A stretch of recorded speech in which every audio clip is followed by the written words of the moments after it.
Welcome back to another video. The PlayStation Portal has released, and I see many people praising it, saying that it's the best, the experience is incredible.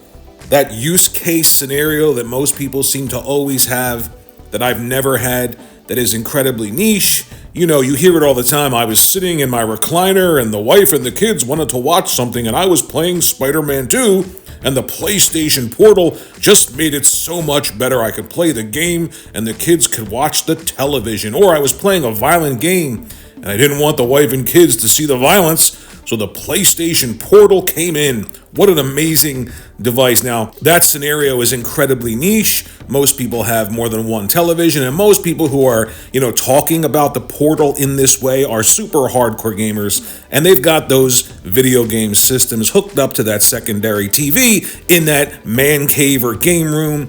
But okay, maybe, 2 to 4% of people out there find themselves in that situation, so that's great. But here's the kicker.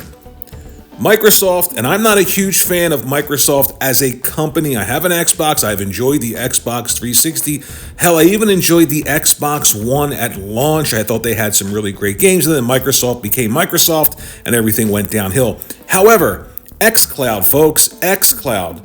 Do you remember cloud gaming and how horrible it was? No ownership. Terrible. You can take your games with you everywhere, but who wants to do that? Who wants to play on a phone, especially one that looks like the PlayStation Portal? Because you have all of those devices that you can connect to your phone to give you basic controls like a controller. Yes, you don't have haptic feedback that the PlayStation Portal has, but you essentially have a giant gaming device, or you can play from your tablet anywhere in the world. You can play all of those games pulled down from the cloud. Nobody liked that. Ownership. We don't own anything. Well, folks, this is Sony.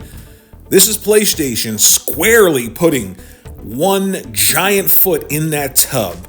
They're pulling you into this cloud gaming future with the Portal. And if your response is, well, you need a PlayStation 5, you still have to buy a PlayStation 5. Think about that for a second. You have to spend $200 to stream games from a PlayStation 5 that's $400 or $500. So you're up $700 to utilize a streaming device. And here's the kicker. It's not even geared towards people who like physical media, because you cannot stream a physical game unless you leave the disc in the system. So when you take that Portal with you somewhere, anywhere, on the go, isn't it incredible?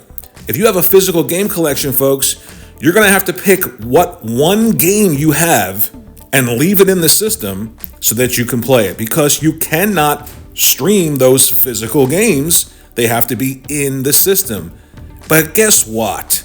If you're a digital game collector, if you purchase digitally, then all of a sudden the features of the PlayStation Portal become infinite, because then you can connect through Wi-Fi and stream those games saved to your hard drive that you purchased digitally. Think about that for a second. This is a device that not only is pushing towards a streaming/cloud future, but it's also one that firmly pushes digital media over physical. There's no way you can say that it doesn't. Here's something else to think about. You connect to Wi-Fi to stream that digital library from your PlayStation 5 on the go. People are talking about how you can connect to Wi-Fi on the go and play all of your games. Again, I want to stress, as long as all of your games are digitally purchased, you can play them. If you got a physical game collection before you go on that long vacation, well, you've got to pick one of, say, 20 games that you own physically and leave that disc in the system. That's the only game you can play on the PlayStation Portal. But if you're away, I don't know if any of you have ever gone anywhere, but when you want to connect to, say, a hotel Wi-Fi, what do you need to do? You need to go online, put your room number in there, check a box, say, yes, you're a guest, and then you're connected. Well, the PlayStation Portal does not have an internet browser built into it. So essentially, you're stuck either having to link to your cell phone. So you have to do all of this stuff just to play that one game that's physical if you're a physical collector, or if you're a digital collector, you have to do all of that. And then there's the idea of latency and lag and all of that stuff that everyone has to deal with.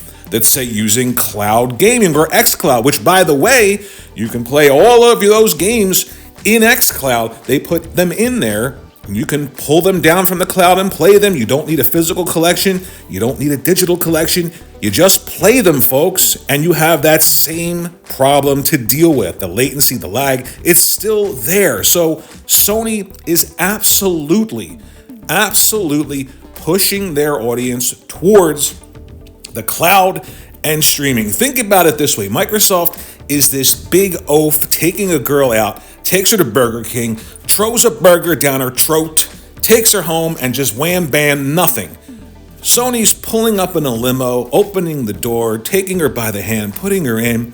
Great conversation on the way to the restaurant. You sit down, you order a beautiful bottle of wine. The food is magnificent. You pay attention to her, you talk to her, you take her home, take her by the hand, take her out of that car, go inside. Great conversation.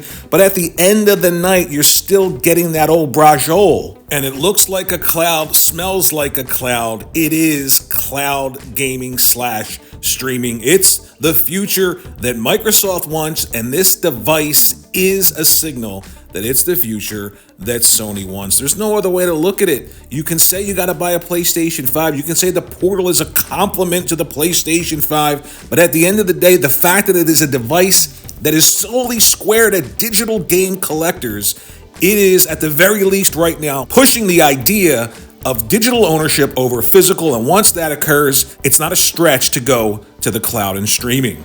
Let me know what you think in the comment section below. Thanks for watching. Hit the like button, subscribe, and I'll see you in the next video in the cloud.